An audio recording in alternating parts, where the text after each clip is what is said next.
ఏంటంటే గొప్ప సందేశం.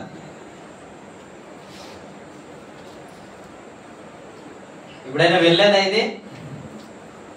ఇది విన్నామా లేదా? మాట్లాడండి, డల్గా ఉండమాకండి. ప్రతి స్పందన ఉంటేనే నేను మాట్లాడడానికి నాకు ప్రోత్సాహం కలుగుతుంది. మీరు డల్లుగా ఉంటే వినబుద్ధి కావట్లేదని నేను మాట్లాడకుండా ఆపేయడానికి అవకాశం ఉంటుంది. సో ఈలోగా ఆ మైక్ రెడీ చేస్తారు. సౌండ్ తక్కువ ఉంది, నాకు మీకు పర్లేదా? బాగానే ఉందా? ఓకే సరే, నిద్రొచ్చిన స్తోత్రం చెప్తా.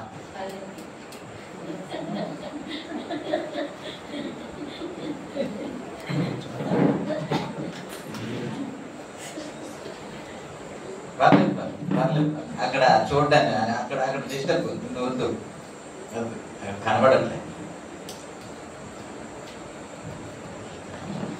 మత్తయి సువార్త 5, 6, 7 అధ్యాయంలో రాయబడిన ప్రతి మాట మీరు చిన్న చూపు చూడొద్దు. మన జీవితానికి సరిపడే మెటీరియల్ ఇందులో ఉంది. మనకు అర్థం కావట్లేదు, అలా చదువుకుంటూ వెళ్ళిపోతున్నాం. అనేక సార్లు మనం చదివా ఏమిటి అని అంటే, ఏమి తిందుమో ఏమి ధరించుకుందుమో అని చింతించవద్దు, కానీ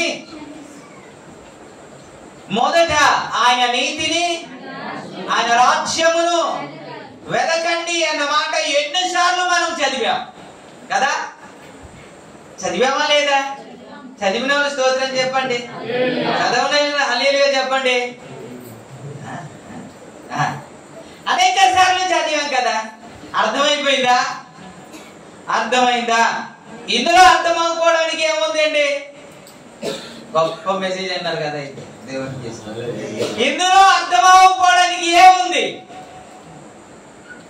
మొదట నీతి, మొదట రాజ్యమును వెతకమన్నాడు. ఇందులో దాగి ఉన్న మర్మం ఏమిటి? ఏమైనా ఉందండి? ఏమైనా ఉంది అన్నట్టు అనిపిస్తుందా మీకు? మాట్లాడండి సార్, అలా చూస్తారండి. ఏమైనా ఉంది అన్నట్టు అనిపిస్తుందా? మర్మాలకు ఉంది అన్నట్టు అనిపిస్తుందా? లేదు కదా. సాధారణంగా దేవుడు మాట్లాడిన మాట ఇది. ఎవరితో మాట్లాడుతున్న మాట? ఎవరితో మాట్లాడుతున్న మాట తెలుసా? ఎవరైతే ప్రభువుని వెంబడిస్తున్నారో వారితో మాట్లాడుతున్న మాట. ఎవరైతే పాపాన్ని విడిచిపెట్టారో వారితో మాట్లాడుతున్న మాట. స్తోత్రం చెప్పాలి. ఎవరైతే లోకాన్ని విడిచిపెట్టారో వారితో మాట్లాడుతున్న మాట ఇది. ఎవరైతే ఐగుప్తును విడిచిపెట్టారో వారితో మాట్లాడుతున్న మాట. ఎవరైతే ప్రభుని వెంబడిస్తున్నారో వారితో మాట్లాడుతున్న మాట ఇది. ఎవరైతే కానాను యాత్ర చేస్తున్నారో వారితో మాట్లాడుతున్న మాట. ఎవరైతే సియోనులో ఒక దినాన చూడాలని తపన పడుతున్నారో వారితో మాట్లాడుతున్న మాట. ఒక దినాన ప్రభుతో సదాకాలం ఉంటానని తీర్మానం చేసుకొని బ్రతుకుతున్న వారితో మాట్లాడుతున్న మాట. Praise the Lord. ఏమని మాట్లాడుతున్నాడు? మొదట నీతి, మొదట రాజ్యము. 25వ వచనం చదువుతాం. అందువలన నేను మీతో చెప్పినదేమనగా, ఏమి తిందుమో ఏమి త్రాగుదుమో అని మీ ప్రాణమును గురించైనను ఏమి ధరించుకుందుమో అని మీ దేహమును గురించైనను చింతింపకుడి. ఆహారము కంటే ప్రాణమును, వస్త్రము కంటే దేహమును గొప్పవి కావా? ఆహారము కంటే గొప్పవి ఏది? ప్రాణం. మాట్లాడాలి. ఆహారం కంటే గొప్పదేది? ప్రాణం. వస్త్రము కంటే గొప్పదేది? దేహం. గొప్పదాన్ని మీద ఫోకస్ పెట్టాలా, తక్కువ దాని మీద ఫోకస్ పెట్టాలా? ఏమండి?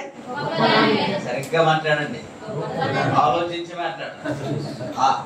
ఆహారం కంటే ఏది గొప్పది అంటే కదా?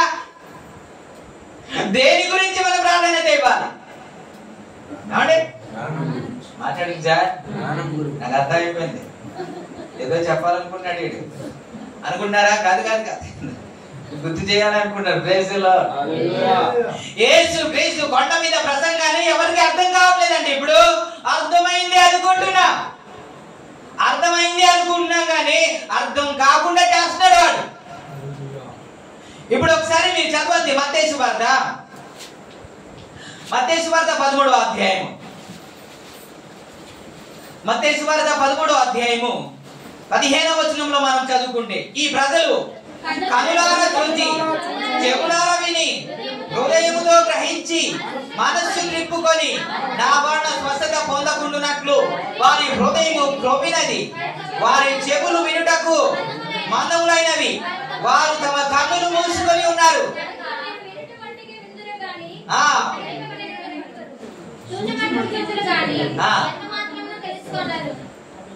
మీరు వినుట మట్టుకు విందురు గాని గ్రహింపరు, చూచుట మట్టుకు చూదురు గాని. ఏంటిది? వినేటట్టు చేస్తున్నాడు కానీ గ్రహించేటట్టు చేయట్లేదు.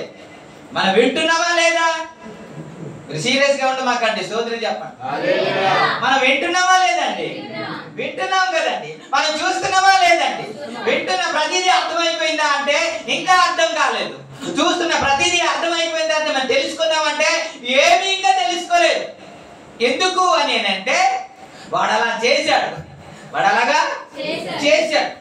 ఒక దినాన ఇశ్రాయేలు ప్రజలు ఐగుప్తులో ఉండేటప్పుడు ఏమని మాట్లాడుతున్నారంటే, మేమందరం వెళ్ళాలంటే కాదు పురుషులు మాత్రమే వెళ్ళండి అంటాడు. పురుషులు మాత్రమే వెళ్ళి ఆరాధన చేసి మరలా తిరిగి వచ్చేయండి అంటాడు. వెళ్ళమంటున్నాడు కానీ సంపూర్ణంగా వెళ్ళమనట్లేదాడు, సగం వెళ్ళనిస్తున్నాడు. కాబట్టి వినమంటున్నాడు, విననిస్తున్నాడు, సంఘానికి నడిపిస్తున్నాడు కానీ అర్థం కానట్టు చేస్తున్నాడు. అర్థమైతే మనం ఇలా ఉండము, అర్థమైతే మనం ఇలా ప్రవర్తించము. మనం చదువుకుంటాం కదా, ఇహలోక సంబంధమైన దేవత ఎవరు మనోనేత్రానికి గుడ్డితనం కలుగజేసింది? ఏమండి? ఆ వాక్యం తెలిసే కదా. ఎవరి మనోనేత్రాన్ని? అవిశ్వాసులు ఒక మనోనేత్రాన్ని గుడ్డితనము. అవిశ్వాసులు అంటే అన్యులండి. ఎవరెవరు? అన్య జనాంగం అని మాట్లాడిన మాటలు ఉన్నాయి, విశ్వాసులు అనే మాటలు కూడా ఉన్నాయి, అవిశ్వాసులు అనే మాట కూడా ఉన్నాయి. తోమాతో మాట్లాడుతున్న మాట, అవిశ్వాసివి కాక విశ్వాసివై ఉండుము, అల్ప విశ్వాసులారా అని ఎన్నోసార్లు మాట్లాడు. క్రైస్తవులతోనే శిష్యులతోనే దేవుడు మాట్లాడుతున్న మాట.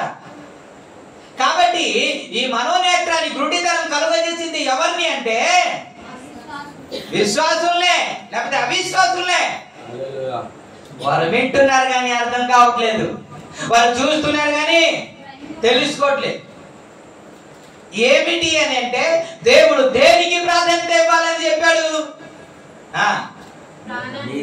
మొదట నీతి, మొదట రాజ్యం, మొదట ఆహారము కాదు, మొదట ప్రాణము, మొదట వస్త్రము కాదు, మొదట దేహము అని చెబితే ఎంతమందికి అర్థమైంది? ఎంతమంది పాటిస్తున్నారు? దేనికి ప్రాధాన్యత ఇస్తాము? ఈ రోజు ఎందుకు రాలేదంటే ఏమని చెబుతాం? ప్రేయర్కి ఎందుకు రాలేదంటే ఏమని చెబుతారు మీరు? నైట్ ప్రేయర్కి ఎందుకు రాలేదంటే ఏమని చెబుతారు మీరు? ఒకసారి మీరు ఆన్సర్ గుర్తు చేసుకోండి. ఉద్యోగం అని చెప్పరా? వ్యాపారం అని చెప్పరా? పనులు ఉన్నాయని చెప్పరండి. మరి దేనికి ప్రాధాన్యత ఇస్తున్నాము? మొదట ఆహారమా లేకపోతే ప్రాణమా? ప్రాణము రక్షించబడాలనా లేకపోతే ఆహారం సంపాదించాలనా? దేనికి సమరైతే లేదు. ఇప్పుడు చాలా మందికి వింటున్నారు కానీ అర్థం కావట్లేదు ఏమి చేయాలా ఏమి చేయకూడదు అని. ఒక మాట చెప్పనా మీకు? దేవుని సన్నిధి కొరకు ఏదైనా విడిచిపెట్టాలి కానీ ఉద్యోగం కొరకే కదా దేవుని సన్నిధి విడిచిపెడుతున్నాం. వ్యాపారం కొరకే కదా సహవాసాన్ని వదిలేస్తున్నాం. వ్యాపారం కొరకే కదా చర్చిని మానేస్తున్నా. ఉద్యోగం వెళ్ళాలని కదా మానేస్తున్నా. మీరు అంటారు ఉద్యోగానికి వ్యతిరేకం వీడు అంటారేమో. మీరు బైబిల్ చెబుతుంది ప్రతి ఒక్కరు పనులు చేయాలని, ప్రతి ఒక్కరు ఉద్యోగము చేయాలి. ఎవరు కష్టపడలేని వారు ఆహారం తినడానికి వీల్లేదని పౌలు మాట్లాడతారు. కష్టపడాలా, సోమరిగా ఎవరు ఉండకూడదు. ప్రతి ఒక్కరు తన చేతులతో కష్టపడాలి. స్తోత్రం, హల్లెలూయా. అదే సందర్భంలో చర్చిని ఎగ్గొట్టి కాదు, చర్చిని ఎగ్గొట్టి కాదు. ఎలా?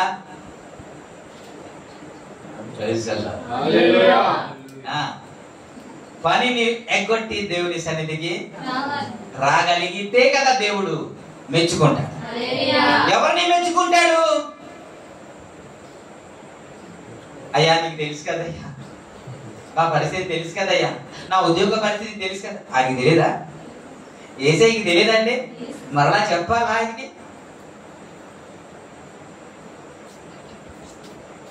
అర్థమైందే అనుకుంటున్నా.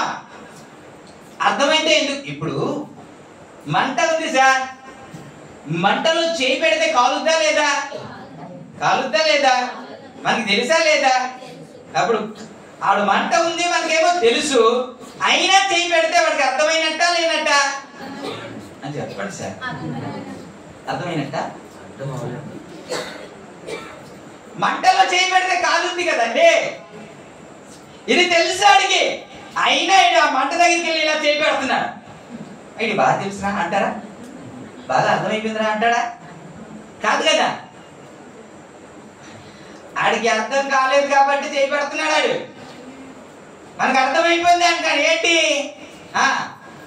ఈ మాటలు కొండ మీద ప్రసంగం మనకు అర్థమైపోయింది అని. ఏమి తిందుమో ఏమి ధరించుకుందుమో అని మీ దేహాన్ని గురించి కానీ మీ ప్రాణం గురించి కానీ పట్టించుకోవద్దయ్యా, చింతించబడొద్దయ్యా, చింతించవద్దు అని. ఏది ప్రాముఖ్యము?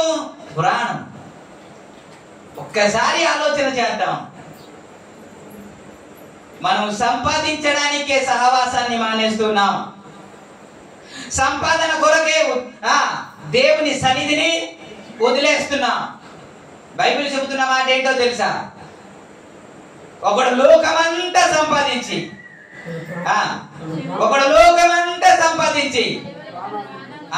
ఇంకా చెప్తారేమో అనుకునే, ఒకడు లోకమంతా సంపాదించి తన ప్రాణాన్ని పోగొట్టుకుంటే 50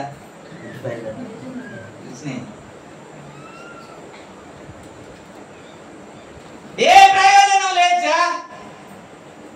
నీకు సొంత ఇల్లు ఉంటే ఏంటి, నీకు ₹1 ఉంటే ఏంటి, నీకు కారు ఉంటే ఏంటి, నీకు బంగ్లా ఉంటే ఏంటి, నీకు ఎన్ని ఉంటే ఏంటి?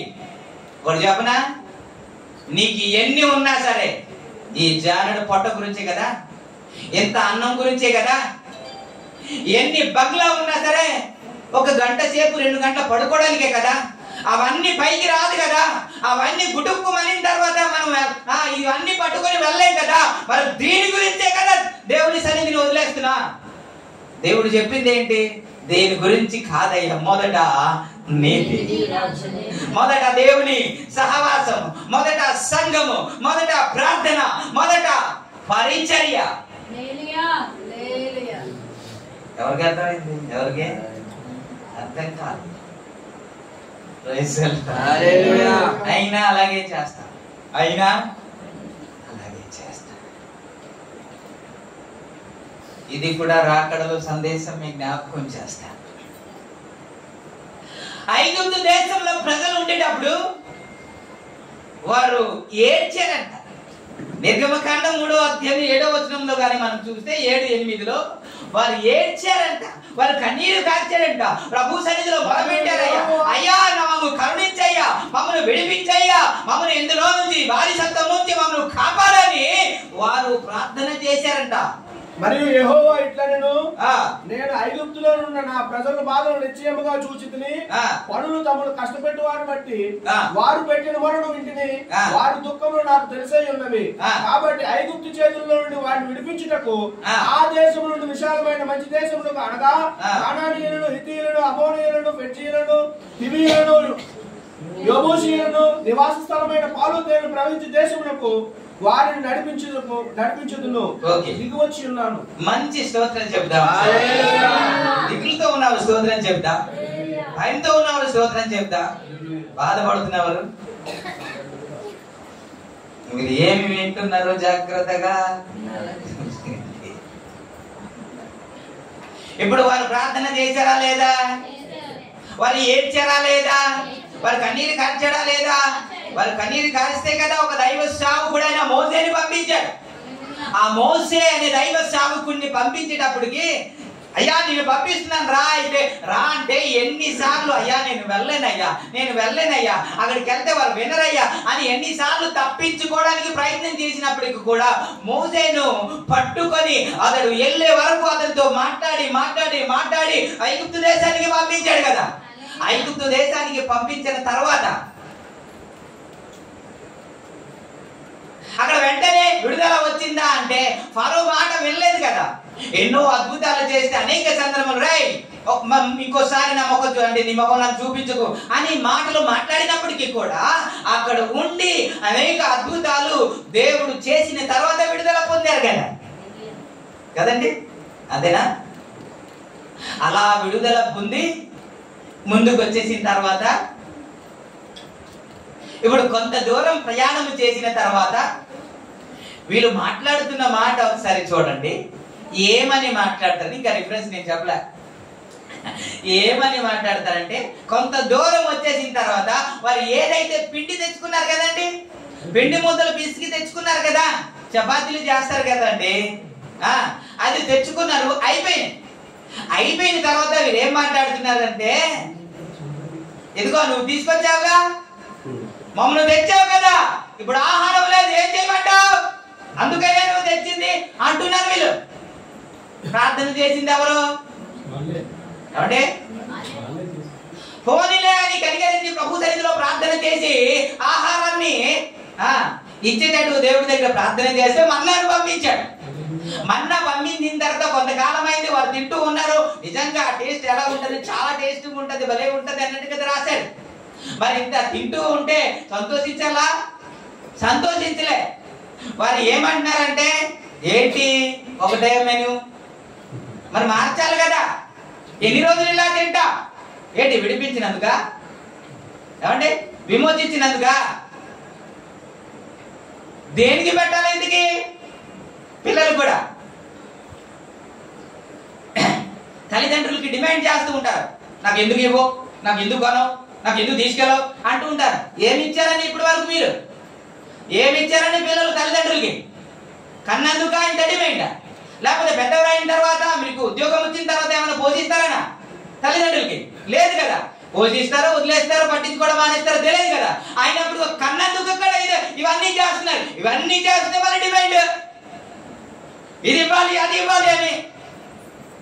అలా చేయమాకండి. ఆశీర్వాదం ఉండదు. అది మీ పిల్లలైనా మీరు మీ తల్లిదండ్రులకైనా. ప్రభు నామానికి మహిమ కలుగును గాక. మంచి మంచులందరూ స్తోత్రం చెప్తాం, గట్టిగా చెప్తాం, స్తోత్రం చెప్తాం.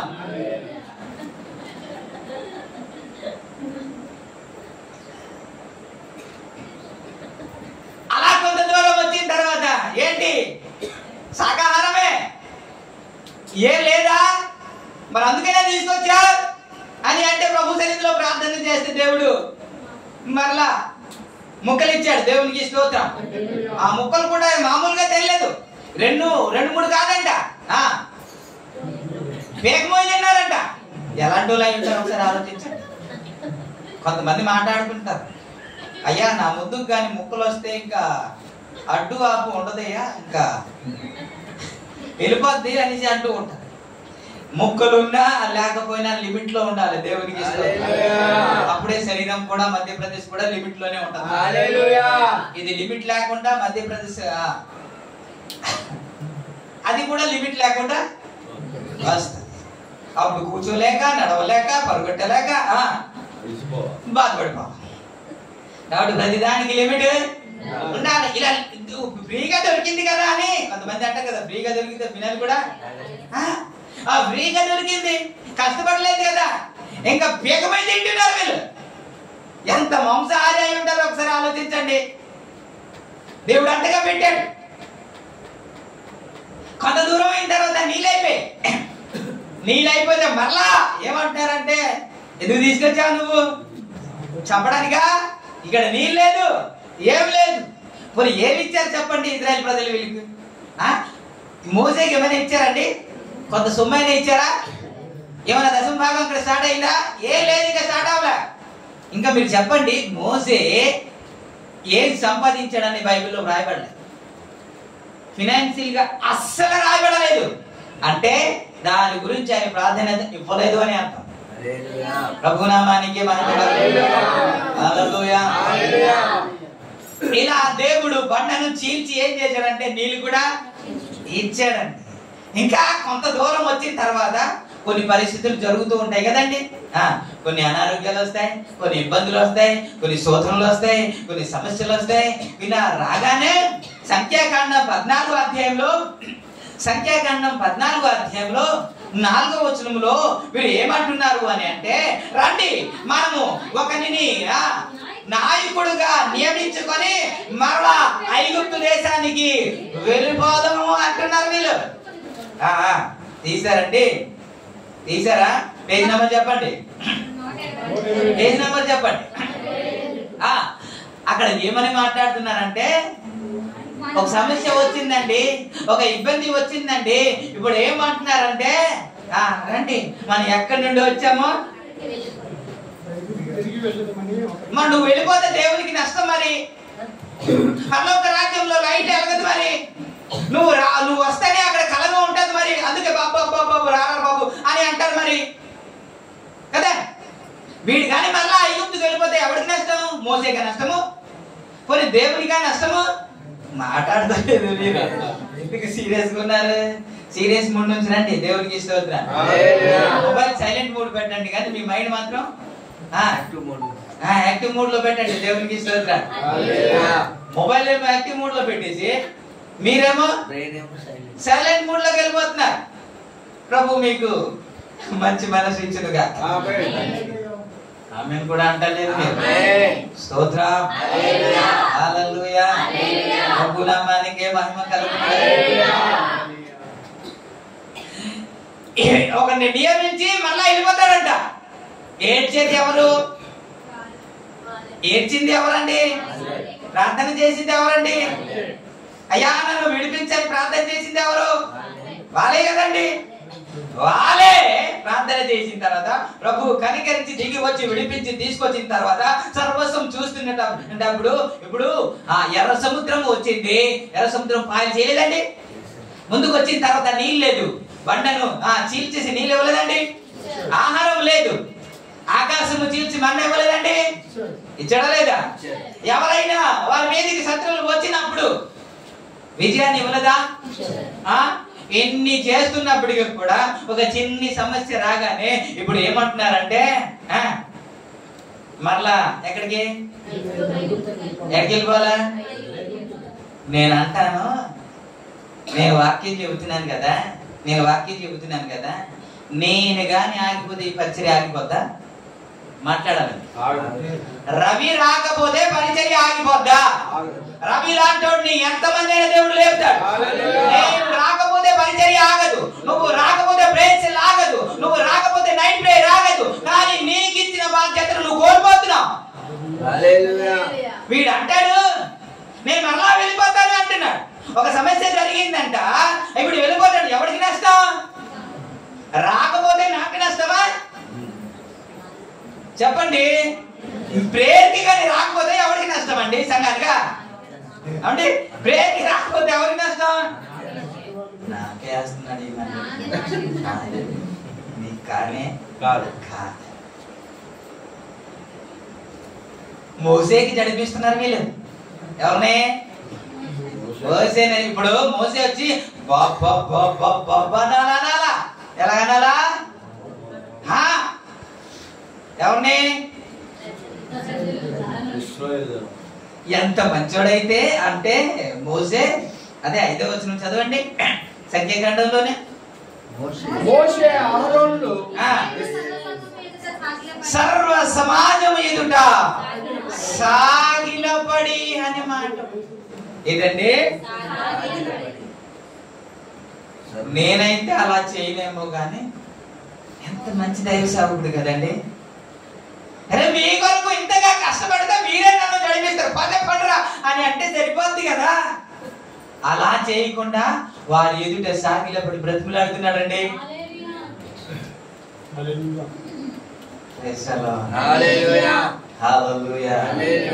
ప్రభు నామానికి మహిమ. యాక్టివ్గా ఉండండి. సరైన సమయానికి వచ్చాం కాబట్టి ప్రార్థనలు మానేవద్దు, ప్రేక్షలు మానేవద్దు, సహవాసము మానేవద్దు. ఒకవేళ ఒక్క సహవాసం మీరు పోగొట్టుకుంటారా మీ ఆత్మీయ స్థితి డల్ అవుతుంది. అందరూ ఉండేటప్పుడు తోమా ఒక్కడే బయటికి వెళ్ళాడంట. ఎక్కడికి వెళ్ళాడో తెలియదు. యేసుక్రీస్తు వచ్చినప్పుడు తోమా లేడు అని బైబిల్ చెబుతుంది. తోమా లేకపోయేసరికి మీరందరూ మాట్లాడుతూ ఉంటే మేము దేవుణ్ణి చూసాం, దేవుడు నాతో మాట్లాడాడు, వాగ్దానం చేశాడు అని మీరందరూ చెబుతూ ఉంటే నమ్మలేని పరిస్థితి ఎవరు తెలుసా? తోమా. తిన్నంగా మనం సహవాసంలోకి వస్తే దేవుడు ఏం మాట్లాడుతున్నాడో అది మీరు వింటే ఆత్మీయ జీవితంలో బలపరచబడతాం కదా. రాకుండా నిజానికి ఈ వారం అంతా మంచి పరిచర్య జరిగింది. ఈ వారం అంతా అద్భుతమైన పరిచర్య జరిగింది. మన ఆత్మీయ జీవితానికి ఎంతో ధైర్యాన్ని ఇచ్చే మాటలు అది. వచ్చేవారు ఆశీర్వదించబడ్డారు, నేను నమ్ముతున్నా. కాబట్టి సహవాసాన్ని వదిలేవద్దు, వెళ్ళిపోతాను అనొద్దు. వీళ్ళు చడిపిస్తున్నారు. సరే ఇంకా ముందుకు వీళ్ళు ప్రయాణం చేసి సరిహద్దు కానాను సరిహద్దులోనికి వచ్చేసిన తర్వాత సంఖ్యాకాండం 32వ అధ్యాయంలో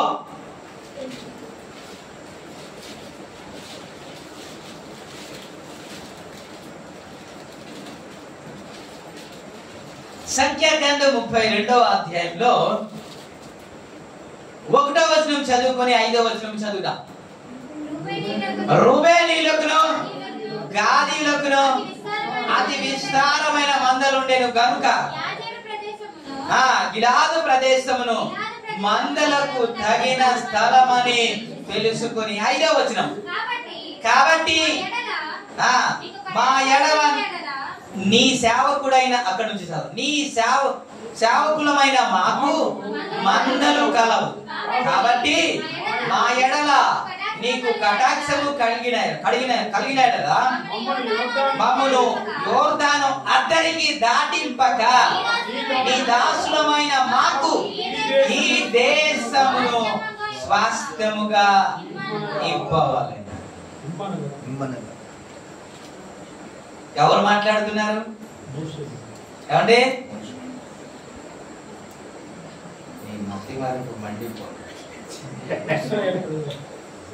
రూబేనీయులు గాదీయులు మాట్లాడుతున్నారు. వాళ్ళు రూబేనీయులకి గాదీయులకు మందలు ఉన్నదట. గిలాదు ప్రదేశానికి వచ్చినప్పుడు అక్కడ మేత ఏముంది? మేత స్థలం ఉంది. అంటే పచ్చని చెప్పండి. మందకి ఏం కావాలి? మేత స్థలము కావాలి. ఇప్పుడు గిలాద ప్రదేశానికి వచ్చేటప్పుడు ఏముందంట? మంచి మేత స్థలం అంట. ఇప్పుడు మోసే దగ్గరికి వీళ్ళు వెళ్ళిపోయారు. ఎవరు? గాదీలు రూబేనీయులు వెళ్ళిపోయారు. ఏమని మాట్లాడుతున్నారంటే, అయ్యా మాకు మందలు ఉన్నాయి అయ్యా, కాబట్టి ఇక్కడ మేము చూసాం, చాలా బాగుంది, మేము యోర్దాను దాటి ఎక్కడికి రాము, ఇక్కడే ఉండిపోతాం, దయచేసి మాకు ఇక్కడే ఉండేటట్టు సహాయం చేయి అని అడుగుతున్నా. యోర్దాను అవతల వాగ్దాన భూమి కాదు, వాగ్దాన భూమి కాదు. యోర్దాను దాటితే వాగ్దాన భూమి, యోర్దాను దాటితే కానాను దేశం. దేవుడు కానాను దేశం ఇస్తానని వాగ్దానము చేశాడు, కానీ యోర్దాను అవతల ఇస్తానని వాగ్దానము చేయలేదు. దేవునికి స్తోత్రం, హల్లెలూయా. ప్రభు నామానికే మహిమ కలుగునుగా. ఇప్పుడు ఐగుప్తు నుండి బయలుదేరింది దేని కొరకు అండి? ఐగుప్తు నుండి బయలుదేరి దేని కొరకండి? మాట్లాడండి సార్. అలా చూస్తున్నారండి, మాకెప్పుడు తెలుసు అంటే మీరు ఇలాంటి ప్రశ్న అడిగితే మాకు అర్థం కాదండి అన్నట్టు చూస్తున్నారు.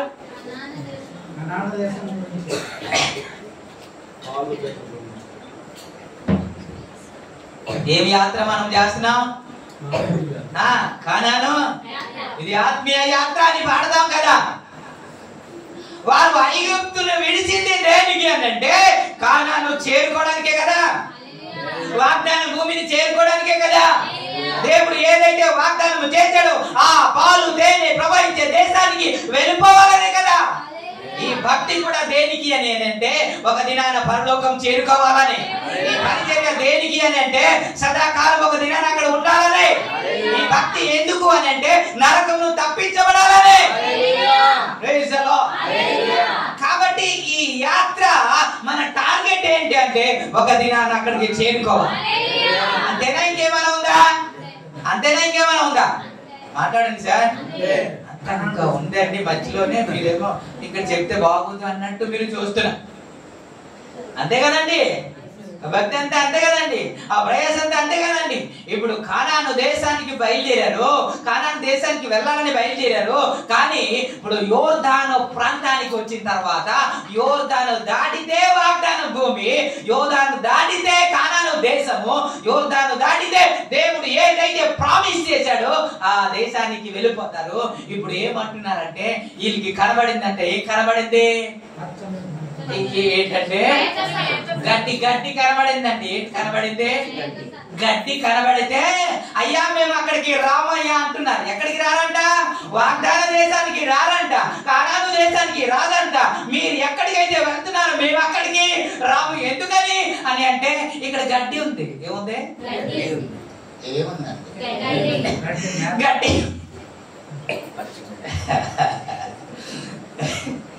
గడ్డి కొరకే ఈరోజు నాకు గొంతు పడుతుంది, ఎందుకో తెలియదు. తాగిన అవ్వట్లేదు. దేని కొరకు వద్దు అంటున్నారు వీళ్ళు? గట్టిగా మాట్లాడదా? దేని కొరకండి? గడ్డి కొరకండి. గడ్డి కొరక కానాను ఐగుప్తుని విడిచిపెట్టింది. నేను అంటాను గడ్డి కొరకండి. దేవుడు ఐగుప్తు దేశంలో 10 అద్భుతాలు చేసింది. అవండి గడ్డి కొరక. మాట్లాడండి సార్. తగిన అవ్వట్లేదు. స్తోత్రం.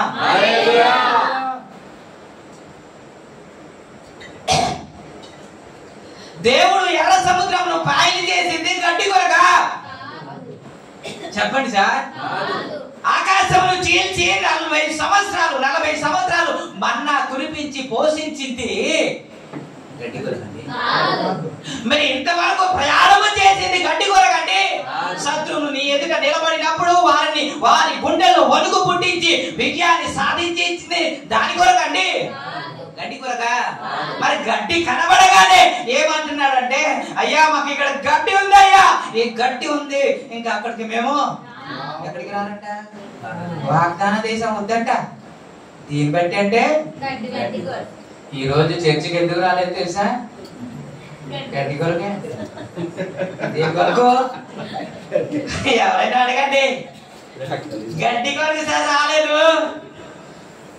అయ్యో ప్రభువుని అంగీకరించింది గడ్డి కొరకండి. గడ్డిని పొందుకొని ఉండిపోతామనా? అందుకే చెప్పాను ఏది ముఖ్యం? గడ్డియా కానాను దేశమా?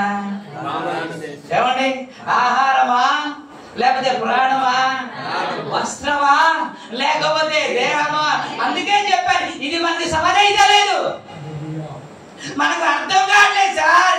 దేవుడు కొండ మీద చేసిన ప్రసంగం మనకు అర్థమైతే గడ్డి కొరకు దేవుని సన్నిధిని విడిచిపెట్టాం. ఏం చేయాలి? దేవుని సన్నిధి కొరకు గడ్డిని విడిచిపెట్టాలి. అంతే కదండి. గడ్డి కొరకే ఏమంటారంటే మరలా ఏమంటారు తెలుసా? సీరియస్ గా ఏం మాట్లాడలేదండి వీళ్ళు.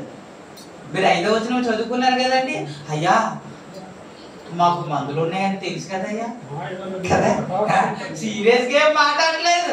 మాకు మందులు ఉన్నాయని తెలుసు కదండి, మా ఉద్యోగం గురించి మీకు తెలుసు కదండి, మా వ్యాపారం గురించి తెలుసు కదండి, ఆదివారం వెళ్ళకపోతే మరి అవుతుంది కదండి. అందుకే అండి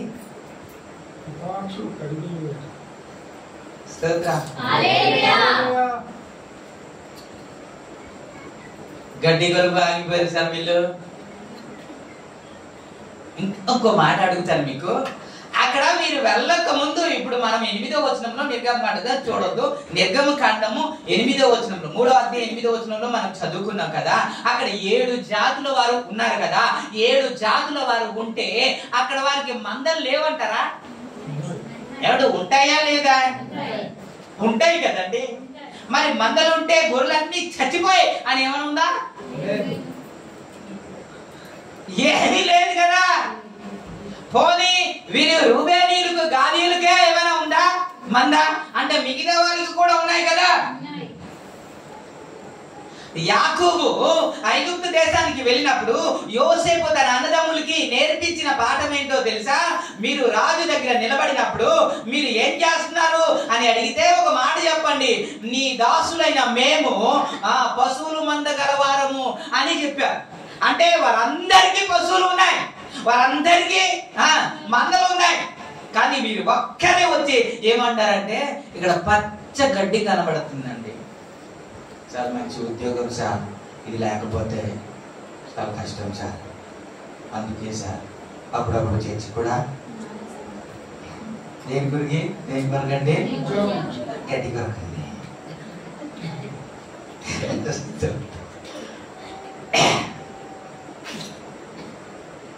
మరీ బాధకరమైన విషయం కదా. ఒక మాట మీకు జ్ఞాపకం చేస్తాను. యేసయ్య మన కొరకు సిలువలో ప్రాణం పెట్టింది గడ్డి కొరక? చెప్పండి. ఆయన గాయపరచబడింది గడ్డి కొరకండి. ఆయన ముళ్ళ కిరీటం పొందింది గడ్డి కొరకండి. ఆయన కొరడ దెబ్బలు అనుభవించింది గడ్డి కొరక. గడ్డిని సంపాదించడానికి, పరలోకాన్ని విడిచిపెట్టడానికి కాదు ఆయన మరణించింది. కాదు కదండి. ఆయన వీపు దున్నబడింది అని బైబిల్లో రాయబడింది కదా. ఆయన వీపు దున్నబడ్డానికి కారణం ఏంటి? ఎందుకని అలాగా జరిగిందనంటే మనము ఈ లోకము నుండి పరలోకానికి చేరిపోవాలి, నరకము తప్పించబడి పరలోక రాజ్యానికి వెళ్ళిపోవాలని కదా. అదే ఆశతో ఐగుప్తుని విడిచిపెట్టారు, కానాను దేశానికి వెళ్దామని విడిచిపెట్టారు. కానీ మధ్యలో కనబడింది ఒకటి. ఏమిటి? మీకే అనేస్తానేమో అని మీరు అన్నట్టు నేను మీకు అనట్లేదు సార్. మీకెందుకు అంటాను? మీరు గడ్డి తెచ్చా అండి కొంత తీసి కాదు కదా. మనం కానాను బేచి దేవునికి ఇష్టం. గడ్డి బేచి వేరేగా ఉంటారు. మనం ఏ బేచి? కానాను బేచి. స్తోత్రం. మనం గడ్డి కనబడితే ఉండవు. పందికి స్నానం చేపించండి, తెల్ల వస్త్రం వేసుకోండి, అలా చెయ్యి కట్టుకుని నడిపించుకుంటూ తీసుకెళ్ళండి. ఏమండి? బురద కనిపిస్తే చాలు. చెయ్యి లేదు, తెల్ల వస్త్రం లేదు, ఏమీ లేదు. దేవునికి స్తోత్రం. మనకు కావాల్సిందేంటి? మనకు కావాల్సిందేంటి? ఇప్పుడు పాపంలోనికి వస్తున్నారు. దేవునికి స్తోత్రం. నా రూట్ కి మీరు వచ్చారు, అదే చాలు. ఈ గడ్డి బ్యాచ్ నుండి ఎక్కడికి వచ్చేయాలి? స్తోత్రం హల్లెలూయా. అందుకే ఈ రోజు నీ జ్ఞాపకం చేస్తున్న రాకడలో ఒక సందేశం ఏంటో తెలుసా? మనం గడ్డి పెంచి గడ్డి కనబడగానే మనం ఆగిపోయే వ్యక్తులు కాదు. కావాలంటే గడ్డి దేవుని కొరకు ఆయన గడ్డిని విడిచిపెట్టేవారుగా ఉండాలి. పౌలు చెబుతున్న మాట ఏంటి? ఆయన పునరుత్థాన బలం ఏంటో నేను ఎరుగు నిమిత్తము నాకు ఏదైతే సంతోషకరంగా ఉందో, ఏదైతే ఆనందకరంగా ఉందో, ఏదైతే నాకు లాభకరంగా ఉందో ప్రతిదీ పెంటతో సమానముగా ఎంచాను అంటాడు కదా దేవునికి. ఆయనే చెబుతున్న మాట. అందుకే నాకు నీతి కిరీటం ఉంచబడింది, నాకు జీవ కిరీటము ఉంచబడింది అని ధైర్యముగా చెప్పుకునే సత్తా మనకి ఉండాలి. హల్లెలూయా. ఎవరికైతే గడ్డిని త్రోసేసి దేవుని సన్నిధికి వస్తారో వారు మాట్లాడగలరు. అంతే కదా. మీరు ఇప్పుడు ఇంటికి వెళ్ళి ఫోన్ చేయండి, ఎవరైతే రాలేదు ఫోన్ చేయండి. ఎందుకు రాలేదంటే గడ్డి కొరకే అంటారు. ప్రభు నామానికి హలో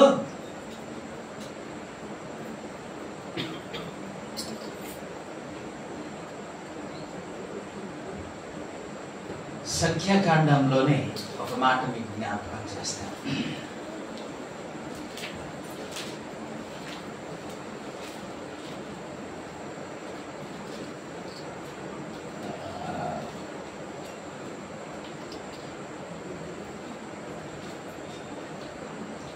పంతొమ్మిది వచనం చదువుతామా?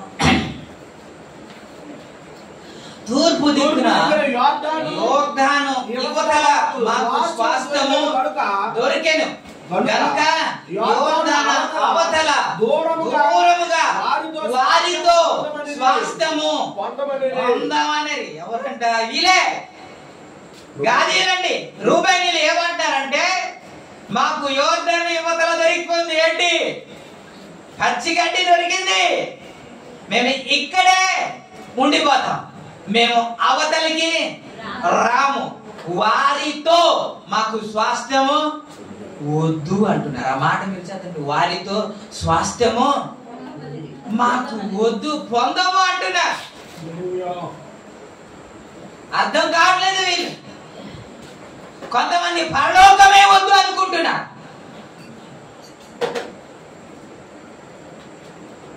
ఆ నరకం ఏంటో అర్థం కావట్లేదు కాబట్టి, పరిస్థితి ఏంటో అర్థము కావట్లేదు కాబట్టి, అర్థమైతే ఇలాగా మాట్లాడు. ఆ భయమును పుట్టించడానికి రాకడ సందేశాన్ని కొన్ని జ్ఞాపకం చేస్తున్నా. సో రేపు కానీ ప్రొజెక్టర్ వస్తే మీకు కొన్ని వీడియో చూపించి మీకు చెప్తాను. ప్రభునామానికి మహిమ కలుగును. స్తోత్రం. వీళ్ళు గురి ఏంటి? ఎందుకు బయలుదేరారండి చెప్పండి? వీళ్ళు రక్షించబడింది దేనికండి? వీళ్ళు విడిపించబడింది దేనికండి? వీళ్ళు ప్రయాణం చేసింది దేనికండి? ఎన్ని సంవత్సరాలు ప్రయాణము చేసిన తర్వాత ఇప్పుడు ఎక్కడైతే ఇప్పుడు దగ్గరికి వచ్చేటప్పటికి ఇప్పుడు ఏమంటారంటే మాకు పరలోక రాజ్యము వద్దు, మాకు వాగ్దాన దేశము వద్దు, మాకు కానాను దేశము వద్దు, దేవుడు ప్రామిస్ చేసిన ప్రతి ఆ స్థలం మాకు వద్దు. ఇప్పుడు ఏంటి నీకు కావాలి అని అంటే, మీరు అప్పుడప్పుడు మీరు ఇమేజెస్ కానీ వీడియోస్ చూస్తూ ఉంటారు. అప్పుడు కరోనా టైంలోనే చచ్చిపోయారు. ఒకడు చచ్చిపోయాడు, మొత్తం అంతా డబ్బులే ఉన్నాయి, ఒంటి నిండా బంగారాలను, ఒంటి నిండా వజ్రాలు ఉన్నాయి, చాలా డబ్బులు ఉన్నాయి వాడికి. ఆ డబ్బుల మీద పడుకోబెట్టారని, కానీ కుటుంబం దేవుడికి ఇస్తుంది. వెళ్ళిపోయాడు. ఎంతకాలం బ్రతుకుతుంది గ్యారెంటీ ఉందండి? ఏమండి? ఉందా? కదా. సొంత ఇల్లు కట్టుకున్నా, ఎన్ని సంపాదించినా కుటుంబం పరిస్థితి ఏంటి? అందుకే ఈ రోజు చనిపోతే నేను పరలోక రాజ్యానికి వెళ్ళిపోతున్న నిశ్చయతలోనే మనం జీవించాలి. గడ్డి కొరకు ప్రయాసపడే వారికి ఈ నిశ్చయత ఎలా ఉంటదండి? పరలోక రాజ్యం కొరకు ప్రయాసపడే వారికే ఈ నిశ్చయత ఉంటది. ఇంకా చిన్న మాట చెప్పి నేను ముగించడానికి ప్రయత్నం చేస్తాను, మీకు ఇబ్బంది పెట్టడానికి నాకు ఇష్టం లేదు. కానీ ఒకనొకటప్పుడు రాజుల 2వ గ్రంథంలో 5వ అధ్యాయంలో అద్భుతమైన పరిచర్య జరిగిస్తున్న ఎలీషా కాలం అది. ఎలీషా కాలంలో ఒక అద్భుతాలు జరుగుతుంది. నయమాను అనే ఒక వ్యక్తి, ఆయన దైవ సేవకుడి దగ్గరికి వచ్చిన తర్వాత దైవ సేవకుడు ఏదైతే చెప్పాడో ఒక అద్భుతాలు జరుగుతాయి. ఒక అద్భుతాలు జరిగిన తర్వాత ఆయన కొన్ని కానుకలు తీసుకొచ్చారు. 16వ వచనం అని అనుకుంటా.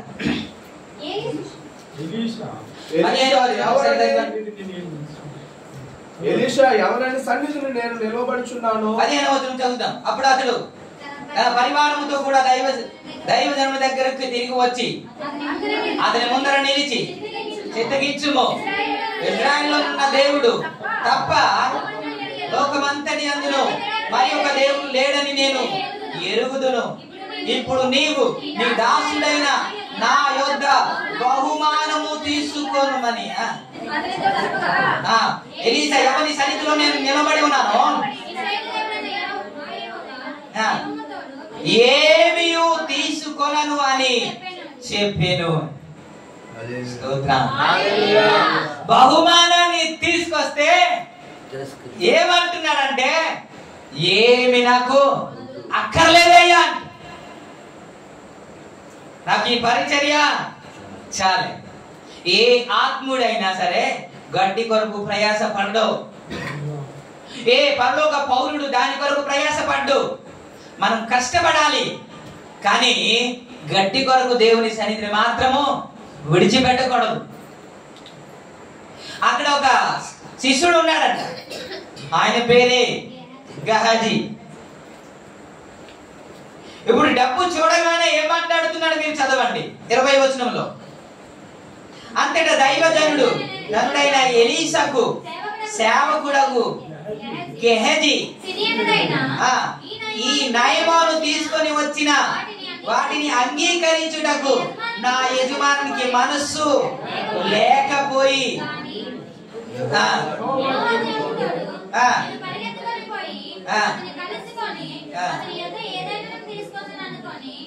చాలు చాలు. దైవ సేవకుడు శిష్యుడు అంటే, దైవ సేవకుడు ఏమంటే ఇతను కూడా అదే అనాలి కదండి, అనాలా వద్దా?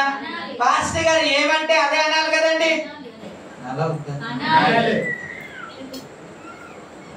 కానీ ఎప్పుడైతే దైవ సేవకుడు తిరస్కరించాడో, ఏం కనబడిందో తెలియదు, కట్లు కనబడిందో లేకపోతే ఇంకొకటి కనబడిందో, ఇదే కదా గడ్డి, గడ్డి ఇదేనా?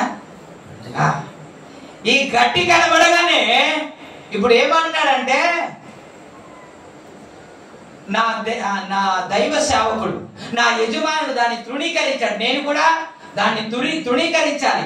నాకు కావాల్సింది పరిచర్య, కానీ నాకు డబ్బు కాదు అనుకోవాలా వద్దా? మాట్లాడండి సార్. మనం అక్కడ ఉన్నా సరే మనమే వద్దనేస్తాం కదా.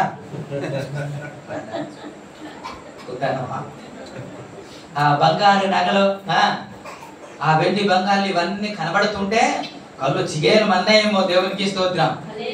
ఏంటి జీవితం అంతా సేవ చేస్తే ఇంత రాదు, ఒక్కసారికి ఇంత వచ్చేస్తుంది, పోతే పోనీలే అనుకున్నాడో ఏంటో తెలియదు. ఇప్పుడు ఒక తీర్మానంలోనికి వచ్చి గడ్డి కనబడగానే మనసు మారిపోయింది. దేవునికి స్తోత్రం. అప్పుడు వరకు పరిచర్లో బాగానే సాగుతున్నాడు, నమ్మకానే ఉన్నాడు. గడ్డి కనబడగానే మాట్లాడండి, రే రే రే మనకి పరిచర్య ముఖ్యంరా, గడ్డి కాదు అని చెప్పుంటాడా లేదా?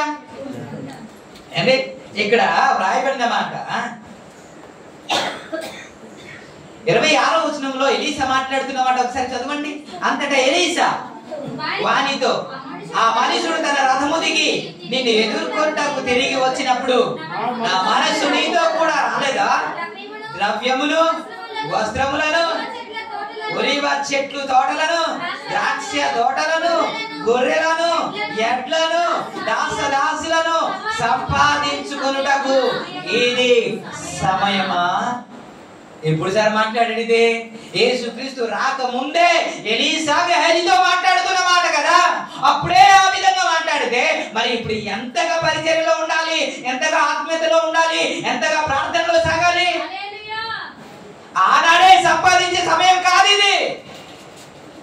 ఇప్పుడు ప్రభు కొరకు సిద్ధపడే సమయం, రాకడ కొరకు సిద్ధపడే సమయం, అనేకుల్ని సిద్ధపరిచే సమయం, అనేకుల్ని నడిపించే సమయం. ఈ సమయంలో గడ్డి కొరకు ప్రయాస పడుతున్నాడు కాదా? ఈ టైంలో చాలా మంది గడ్డి కొరకే ప్రయాస పడుతున్నారు, కానీ పరిచర్య కొరకు ప్రయాస పడేవారు ఎంతమంది ఉన్నారండి? పౌలు సందర్భంలో కూడా ఉన్నారు కదా, వారు సొంత పనులే చూసుకుంటున్నారు కానీ దేవుని కార్యములు చూచుటలేదు అని పౌలే బాధపడ్డాడు కదా. ఈనాడు సంఘంలో కూడా అదే, దేనికి రాలేదు అని అంటే గడ్డి కలిగి సార్, కొద్ది బాగా గడ్డి ఎక్కుంది అందుకే రాలేకపోయింది. స్తోత్రం, మంచి మంచులందరూ స్తోత్రం. ఇతనికి గడ్డి కనబడగానే పరిచర్య కనబడలేదు. ఇంకే ఏంటి పరిచర్య కనబడలేదు. దాని మూలంగా ఏమైనా దీవించబడ్డాడండి? అది తెచ్చుకున్నాడు కదా, అనుభవించాడా? ఇప్పుడు కుష్ఠరోగం తెచ్చుకున్నాడండి చివరి వచనంలో 27వ వచనం, కాబట్టి నయమానుకు కలిగిన కుష్ఠం నీకును నీ సంతతికి నీ సర్వకాలం అంటి ఉండునని చెప్పగా వాడు మంచు వలె తెల్లవైన కుష్ఠము కలిగి ఎలీసా ఎదుట నుండి బయటికి. దేని బట్టి ఇది వచ్చింది? ఆ మాట మీద నిలకడ ఉండిపోయింది. ఏంటి? గడ్డిని పెట్టే. ఈ రోజు కూడా తిన్నంగా ప్రభు పరిచయంలో సాగితే దేవుడు కార్యం చేయడండి, అద్భుతాలు చేయడండి, ఖచ్చితంగా చేస్తాడు. ఏది వచ్చినా ఐగుప్తు దేశంలో బయలుదేరినది మొదలుకొని యోర్దాను అద్దరికి వచ్చే వరకు దేవుడు వారి ఎదుట ఏ శత్రువుని నిలవనివ్వలేదండి, ఎవరిని నిలవనివ్వలేదండి. అపజయం పాలు చేయలేదండి, ఓడిపట్టట్టు చేయలేదండి, అనారోగ్యం పాలు చేయలేదండి. దేవునికి స్తోత్రం. ప్రయాణము చేస్తున్న వారికి, సియోనులో ప్రయాణము చేస్తున్న వారికి అద్భుతాలే జరిగింది కానీ, మేలే జరిగింది కానీ ఏ నష్టమో కలగదు. ఒకవేళ నష్టము కలిగిందంటే వారు చేసిన అవిధేయతను బట్టి కలిగింది కానీ దేవుడు ఎన్నడూ నష్టము పరచలేదు. నేను అదే అంటాను, నువ్వు కానాను యాత్రని చేస్తూ ఉంటే గడ్డిని కూడా పక్కన పెట్టేసి నువ్వు కానాను చేరుకోవాలని గురి వద్దకు పరిగెత్తుకుంటే నీ ఎదుట ఎన్ని శత్రువులు నిలబడినా ఓటమి పాలవలసిందే. నీ పక్షాన ఉన్నవాడు సైన్యములకు అధిపతి యెహోవా. ఆయన నీ పక్షాన యుద్ధము చేసేవాడు, ఆయన నీ పక్షాన యుద్ధం చేసి నీకు విజయాన్ని అనుగ్రహించే దేవుడు ఆయన. గడ్డి కొరకు పరిగెట్టి కుష్ఠరోగం తెచ్చుకున్నాడు. గ్యాజ్ అండి, ఎవరెవరో గ్యాజ్ గురించి మాట్లాడుతున్నాం. మన ఇందు మూలంగా మనకు అర్థమైంది ఏంటంటే గడ్డి కొరకు ప్రయాసపడకుండా ప్రయాసపడితే ముఖం నిలమిలలాడుతూ చక్కగా నిలుపవచ్చు. దేవునికి రోజు చెప్పబడుతున్న మాట ఈ చెవిలో వినేసి ఈ చెవిలో విడిచిపెట్టడానికి అది ఖచ్చితంగా పాటించండి ప్రియులారా. పరిస్థితి మంచిగా లేవు. నేటి దినాల్లో మీరు పరిస్థితులన్నీ చూస్తూ ఉన్నారు. మరలా ఇలాంటి అవకాశం మనకు ఉంటుందో లేదో తెలియదు. కాబట్టి ఇలాంటి పరిస్థితులన్నీ చూస్తూ ఉండగా ఇంకా మనము సహవాసంలో ఎక్కువగా గడుపుతాం. ప్రేయర్ సెల్ ఎవరైతే మానేస్తూ ఉన్నారో వారు రావడానికి ప్రయత్నం చేద్దాం. ప్రార్థన ఎవరైతే మానేస్తున్నారో రావడానికి ప్రయత్నం చేస్తాం. ఒక రిక్వెస్ట్ చేస్తున్నాను, వచ్చే వారం నుండి సమయానికి రావడానికి ప్రయత్నం చేద్దాం. ప్రభు మీకు సాయం చేయదుగా. ఈ మాటలు దేవుడు